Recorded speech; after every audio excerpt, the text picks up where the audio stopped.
is time for 7 Minutes of Sunshine. It is 7:07, a little bit after. Rushing around this morning, Monday morning, getting back into the swing. Woo! Had a great weekend, restful weekend, active weekend, all of the above. I hope you had a great weekend as well. And as we get back to the week, as we get back to our new normal, right? I thought I'd spend a little time today talking about the vision that I bring up in the practice, that we will not go back to normal. Normal never was. Our pre-corona existence was not normal, other than we normalized greed, inequity, exhaustion, depletion, extraction, disconnection, confusion, rage, hoarding, hate, and lack. Woo! Added a couple things. We should not long to return, my friends. We are being given the opportunity to stitch a new garment, one that fits all of humanity and nature. That is from Sonia Renee Taylor. And I thought it might be nice to listen to where she is coming from. She wrote that, and it was on the side of a building, which I share in our practice. So I would like, let's take a listen, okay? One of the most things that white people can do, or non-POC people, actually any human being on the planet could do right now, is to just say, of course I'm racist. Is to just say, of course I'm racist. If you grew up in a house that spoke French and you, as a baby, just started laying in your crib, listening to people speak French over you, you wouldn't have to do anything to start gaining proficiency in the French language. You would just speak it because that's what's being spoken around you. Our society speaks racism. It has spoken racism since we were born. Of course you are racist. Of course. The idea that somehow this blanket of ideas has fallen on everyone's head except for yours is magical thinking. It's useless. Because what happens when I say, of course I'm racist, is what it does is it says, oh, this is not a personal or moral failing. This is not because I'm a bad person. This is not because I'm some evil, terrible being. This is because that is the structure of this society that I've been immersed in since the beginning of my life. And what I have the opportunity to do is to learn a new language. The same way someone who grows up speaking French can decide to learn a new language. But that takes work. It takes effort. And that's the difference between non-racist and anti-racist. Anti-racist is about action.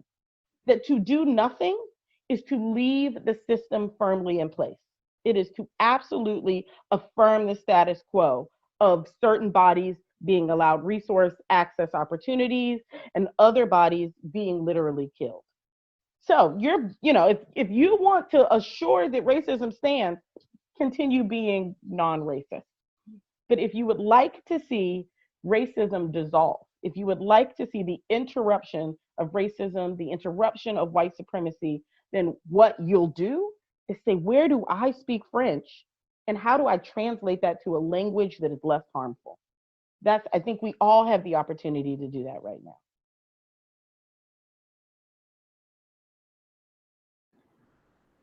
So Sonia wrote this coming from her lens, her perspective, speaking about racism in our society and how we have the chance to build, stitch a new garment, right?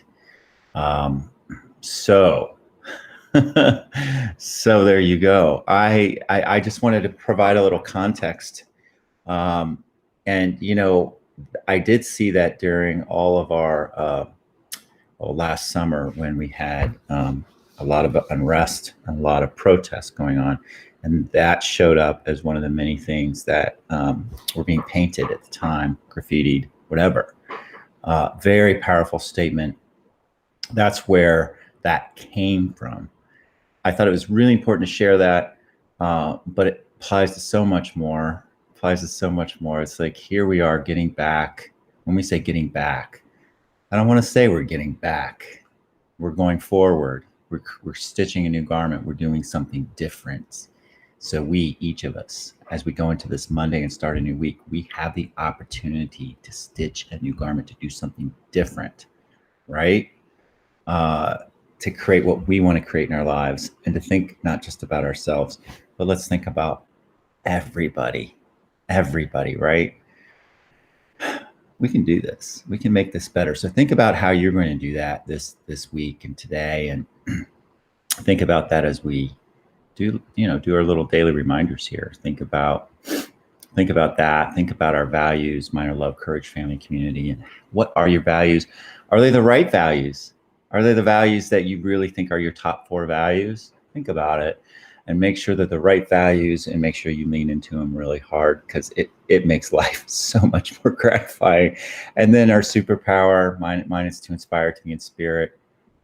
How are you using yours? Use it for good. Use it for your dreams. Use it for your family. Use it for yourself. It's worth it. Connecting with the people we love most in the world. Life is short. Who do we really love?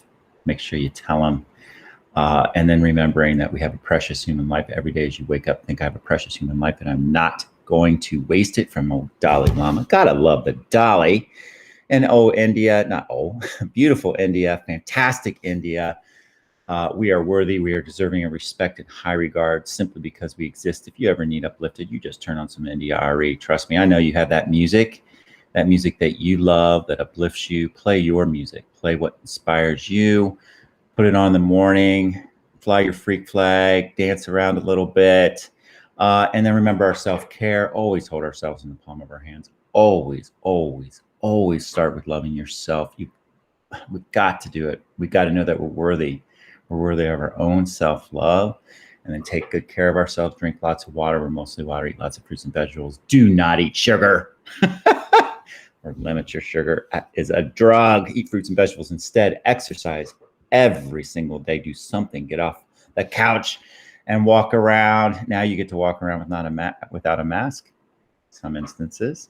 And then God grant me the serenity to accept the things I cannot change, the courage to change the things I can, the wisdom to know the difference, and then gratitude. I am so grateful. I had the most incredible time with my business family members and my family members, which are my family members, talking about the future, talking about how we can make things better, talking about being more purpose-driven, talking about stitching a new garment. It was fantastic. And I'm so excited. Can't even wait to get into work today. So that's what I'm grateful for this morning. And then just a couple more things, remembering to be the light, to be that we are the sunshine, let our own light shine. As we let our own light shine, we unconsciously give other people permission to do the same. We are liberated from our own fear. Our presence automatically liberates others. And for there is always light. If only we are brave enough to see it, if only we are brave enough to be it. Damn it. We really are. We really are. We are the sunshine. We get to shine that light. And then remembering that they are us. Look for the sunshine in each other. Let this grim era of demonization in America begin to end here and now. Joe Biden. I like that. And then lead with love. Use the golden rule and do the next right thing. We can all do that. I know we can. It's like, what's the next right thing to do? Finally, let's end where we started. We will not go back to normal. Normal never was. Our pre-current existence was not normal, other than we normalized greed, inequity, exhaustion, depletion, extraction. We should not long to return, my friends. We are being given the opportunity to stitch a new garment, one that fits all of humanity and nature. How are you going to stitch that garment today? The thread that you put in there is a beautiful one, and we need it. So please stitch it. I can't wait to stitch it with you. I can't wait to see you tomorrow. I've got an interview. And remember, even when it's really damn cloudy, the sun is always shining, and you are the sunshine. Have a great day.